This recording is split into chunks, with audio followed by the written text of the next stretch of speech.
პირველი ოკუპაცია ვიცით, რომ ეს მოხდა ქართლ-კახეთის სამეფოს დამხობით 1801 წელს, ხოლო ხელმეორე ოკუპაცია რუსეთის მხრიდან, უკვე ბოლშევიკური რუსეთის მხრიდან მოხდა ზუსტად 1921 წლის 25 თებერვალს. ეს არის ძალიან მძიმე დრო, ძალიან მძიმე სიტუაცია და ჩვენ ვალდებულები ვართ ყველაფერი ვიცოდეთ იმ მდგომარეობის შესახებ, რაც იმ პერიოდში სუფევდა ქვეყანაში. ეს მუნიციპალიტეტის კულტურისა და სასპორტო დაწესებულებათა გაერთიანების ხელმძღვანელობის მხარდაჭერით გსურს კიდევ ერთხელ გავიხსენოთ ტრაგიკული ისტორიის სისხლიანი ფურცლები. ძნელია ემოციების გარეშე მშვიდად ისაუბრო 1921 წლის 25 თებერვლის ტრაგიკულ დღეზე. დღეზე, რომელმაც ძირფესვიანად შეცვალა ქვეყანა ბოლშევიკური ტირანიისაკენ. ისტორია ბუმერანგივით მეორდება.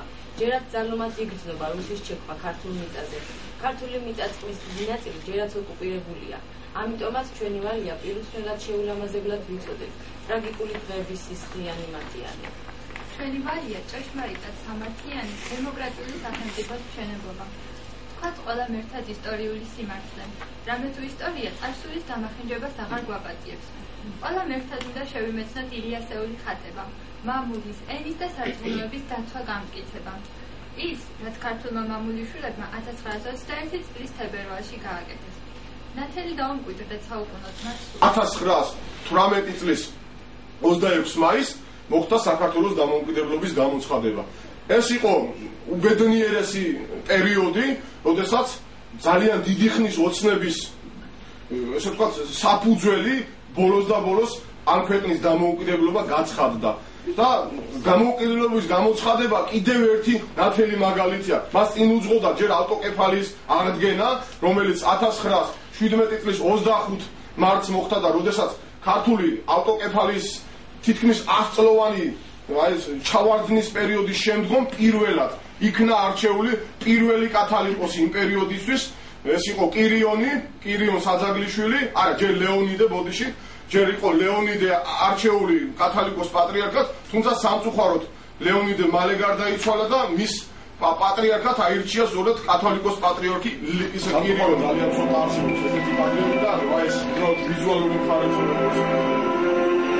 1918 წლის 26 მაისში, როდესაც გამოცხადა საქართველოს დამოუკიდებლობა. ეს დიდი სიხარული, მოდენი თავწერელი სიხარული, რომელიც იმ პერიოდში სუფევდა ქვეყანაში. ეს არის დამფუძნებელი პირობა, რომლის პირველი თავმჯდომარე იყო არა ნოე ჟორდანია, არამედ ნოე რამიშვილი. შემდგომში მოხდა უბრალოდ ლიდერი იყო პარტიის ნოე ჟორდანია და ავტომატურად ეს როდესაც გერმანია დამარცხდა და მათ ადგილზე უკვე ამას მე მოგახსენებ ჩემ სიტყვაში შემდგომში უკვე შემოდიან ინგლისელები საქართველოში და ისინი იმორჩილებენ აქ ვითარებას. ეს უკვე ინგლისის ჯვარის ნაწილები დგას.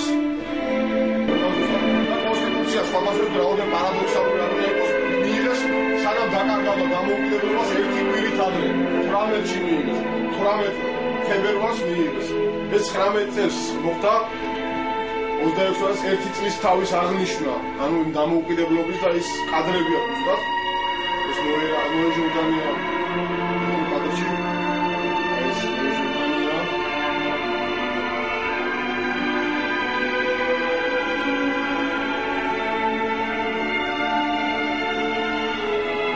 ეს საყოველთაო სიხარული, რომელიც იმ პერიოდში სუფევდა ქვეყანაში.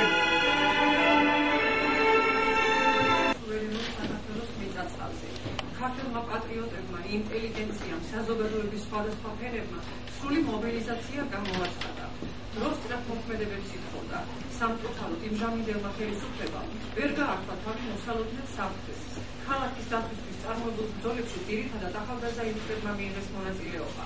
უმაღლესი მთავარშტატის გენერალ გიორგი კვირინტაძის ბრძანებით 25 თებერვალს ქართულმა საჯარისო ნაწილებმა თბილისი დატოვა. ჩაესვენავსე დამოუკიდებელი საქართველოში.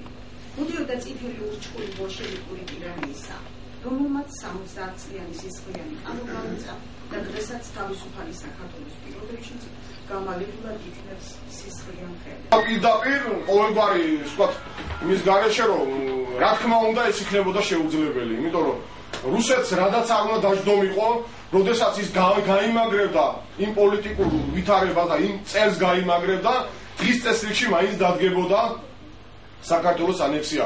ეს მოხდებოდა 21 წელს თუ 25 წელს, ამას მნიშვნელობა არ ქონდა. რუსეთისთვის ეს იყო ის ვთქვათ, გეოგრაფიული ადგილი, რომელიც მას სტრატეგიული დანიშნულებისთვის, სტრატეგიული მიზნებისთვის სჭირდებოდა. ამისთვის ის ყველა ღონეს ხმარობდა და აი ზუსტად იმ 1920 წლის 7 მაისის საზავო ხელშეკრულებით რუსეთმა ჩადო ერთი დიდი დაღმი, რომელიც შემდგომში აამოქმედა. თუ კი მანამდის საქართველოს ტერიტორიაზე მყოფი ბოლშევიკები იატაკქვეშ,ავლაბრის სტამბებში და აი სხვადასხვა ადგილებზე ჩუმად იკრიბებოდნენ, ჩუმად გამოსცემდნენ იმ პროკლამაციებს, რომელიც იქ ლენინის და სტალინის და სხვადასხვა იმ პოლიტიკურ ლიდერების მხრიდან იქნა ვიზირებული საქართველოში, აი უკვე იმ საიდუმლო მინაწერების წყალობით, რომელიც ხელშეკრულების სახით გაფორმდა, იქ იყო პირდაპირ მათთვის ამინისტია გამოცხადებული.